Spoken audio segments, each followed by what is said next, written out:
CAT आईको यो beautiful teddy बनाउन आज हामी सिकौँ। ब्ल्याकको एक कोट मजाले लग अनि यति लगाइसकेपछि यसलाई हामी 60 सेकेन्ड क्योर गर्छौँ। त्यसपछि हाम्रो डबल साइडेड म्याग्नेट युज गर्छौँ। हामी सर्कल बनाउँ है। यो क्याट आई बनाउँदा क्याट आईको टेडी बनाउँदाखेरि चाहिँ अब आफैले अड्कल्ने ल मलाई यतिमा फेस गर्न मन लागेको छ र यति तलतिर चाहिँ म जिउ बनाउँछु है। यतिमा चाहिँ म कान बनाउँछु।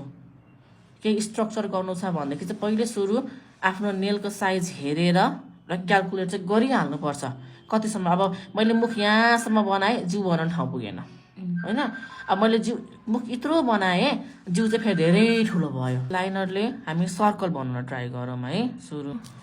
कि ठिक छ। अब मैले यतिको गोलो बनाएँ है। यसलाई चाहिँ म सुरुमा एक्टिभेट मात्रै गरिदिन्छु है। यसरी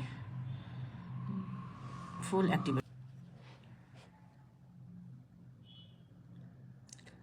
यतिको माथिको मात्रै लेयर भयो। अब यो मुनि चाहिँ हामी नाक बनाउँछौँ या मुख बनाउँछौँ है।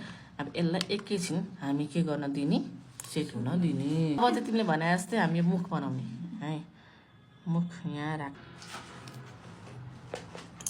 अब यसलाई पनि जस्ट हामी एक्टिभेट मात्रै गर्छौँ। हुँदाखेरि माथि र तल के रिफ्लेक्ट सँगसँगै हुनु पऱ्यो क्या, इफेक्ट त्यस्तो आउनु पऱ्यो है। अब यसलाई पनि तिमीले यहाँ 60 सेकेन्ड हाम्रो ज्याकेट नबिगार्नु। अब गतिलो पाउनु भएन त। यसरी मैले माथि पुल गरिरहेको छु है। यो सबै याद गरेर हेर्ने है। यसो गर्दाखेरि एकै आइडी कार्ड पनि जाने त्यस्तो नि पाइन्छ। कहाँबाट आइडी कार्ड हो नि त, आइडी कार्ड पनि आफ्नो आफ्नो नि क्या एउटै इफेक्ट ल्याउनु पर्यो नि त हामीलाई हो। यो माथि तलबाट यस्तो यस्तो गर्दै लगाउनु पर्यो होइन। माथि यसरी क्या माथि तलै आउनुपर्छ हामीलाई एक्ज्याक्टली क्या एउटै सेपिङमा।